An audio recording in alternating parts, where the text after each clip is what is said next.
The final part of the lecture today, we'd like to talk about golden ratio, the use of text, icon, and colors according to human computer interaction theories. Firstly, the definition of golden ratios is the mathematical proportion between the elements of two different sizes, which is thought to be the most aesthetically pleasing for human eyes. And mathematically, it is defined as the ratio, as the same ratio of their sum to the larger of the two quantity, and the value is given as 1.618.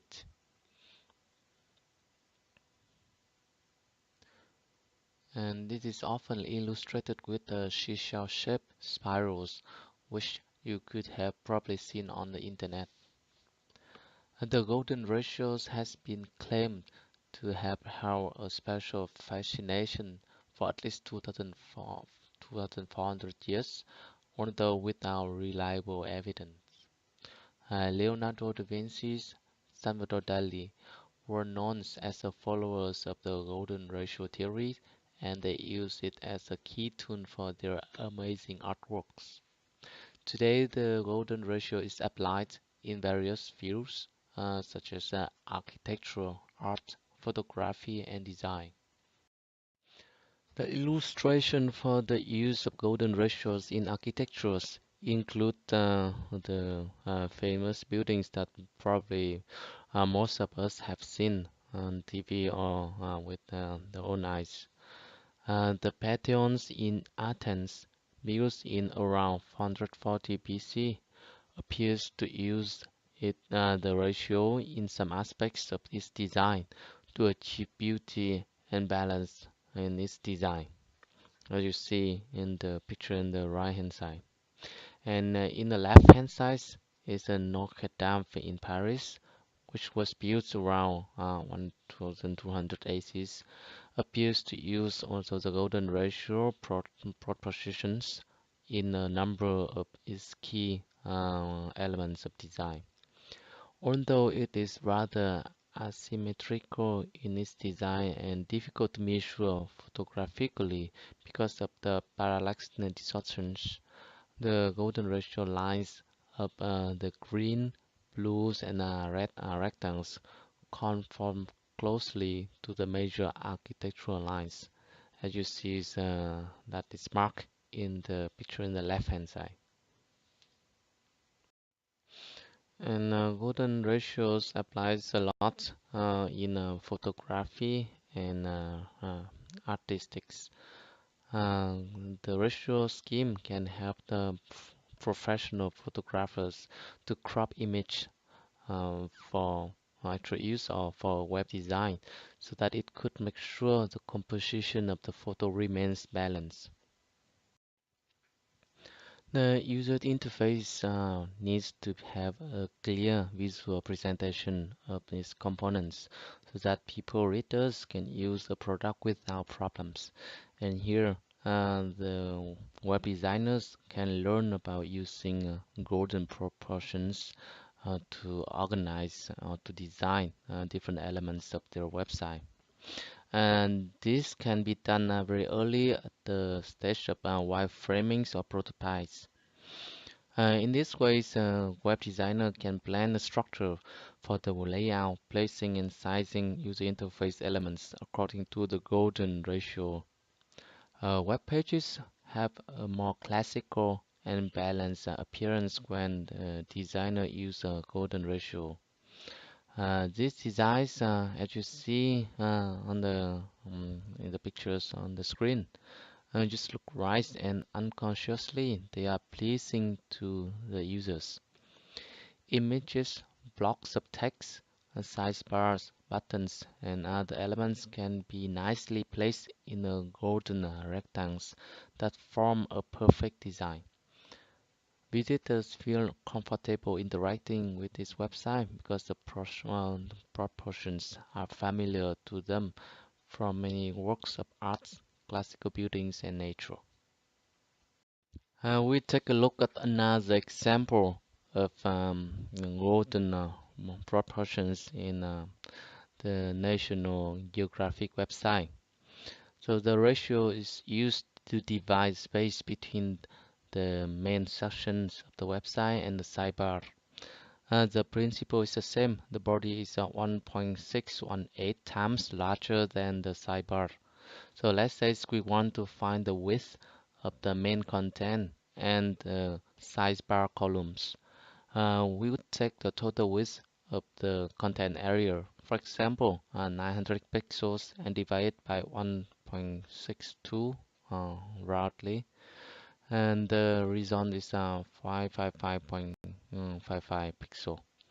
It's not necessary to be that accurate, so we can actually write up to 555 pixels. Now you know your main content elements will be 555 pixels, while the size bar is around 245 pixels. And of course, when you change the total width of the screen, you need to change the main content in the sidebar width.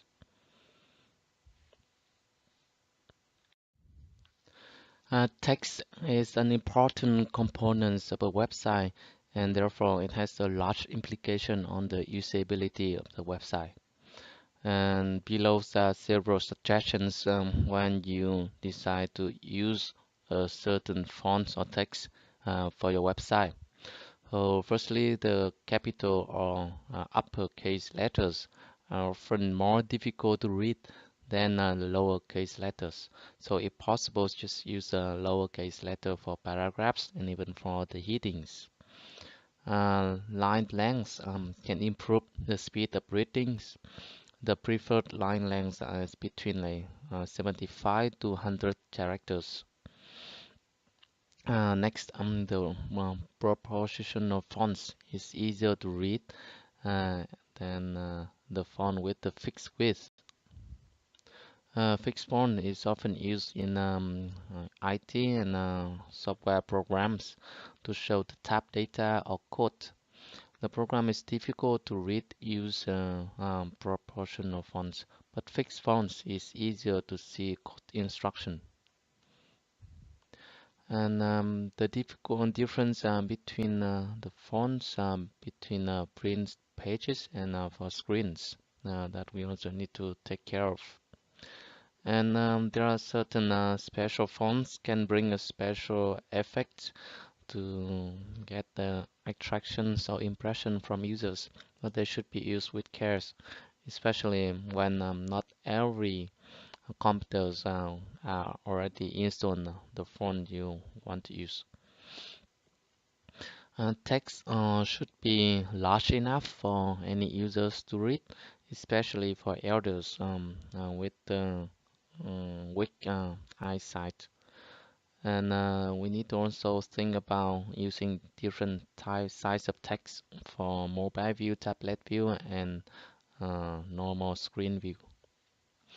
And between paragraphs and heading, there should be sufficient margin and space, so it will not distract humans' eyes. And the text should be set up well, in a flexible way. That means we shouldn't use fixed width for the text, and it should be changed according to the screen size.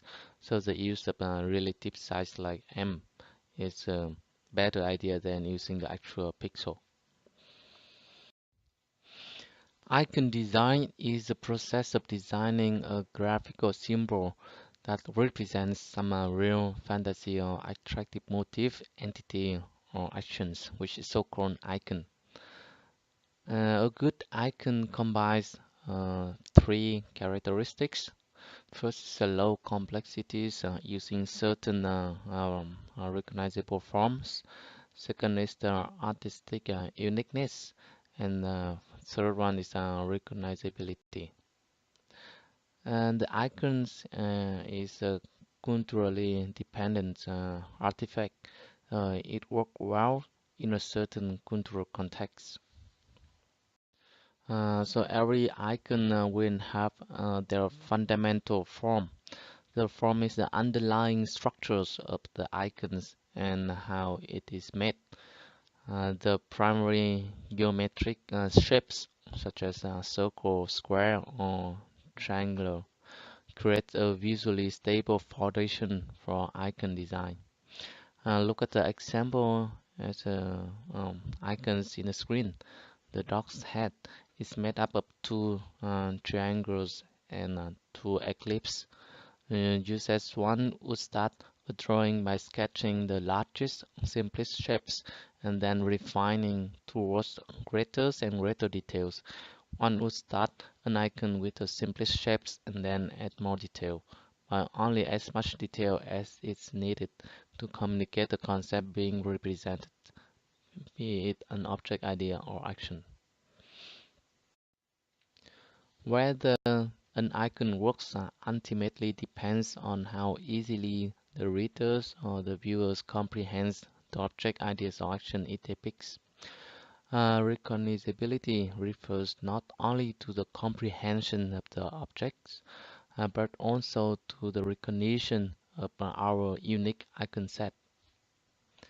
In the image shown in the screen, we recognize each of the two dogs as a Corgi and Siberian Husky, respectively, because of their unique colors, head shape, ears, and while still recognizing them as part of the same set because of the shared design and style elements.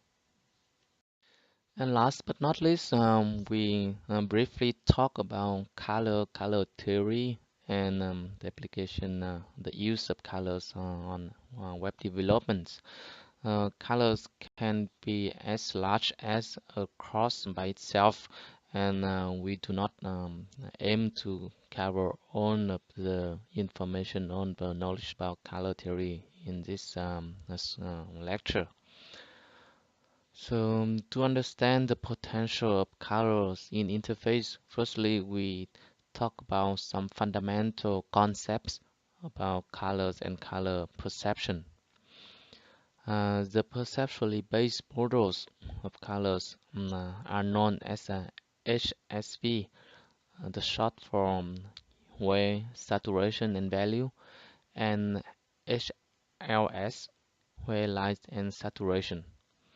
Now, where is a common word, is a spectral wavelength composition of color that produce the colors we see in the daily life, such as orange, red, blue, etc. Saturations is the relative purity of the color on a scale from gray to the most vibrant tone of the particular color. Values is the strength or darkness of the color. Lightness, also referred to as a brightness, refers to the amount of light energies creating the color. At this stage of the course, I believe that all of you have used colors in some way, the color for text, background colors for different elements of your website. And we know that there are different ways we can specify the colors using CSS code. So the first way to do is to use the color name, for example, red, or blue, or green, as shown in the first line.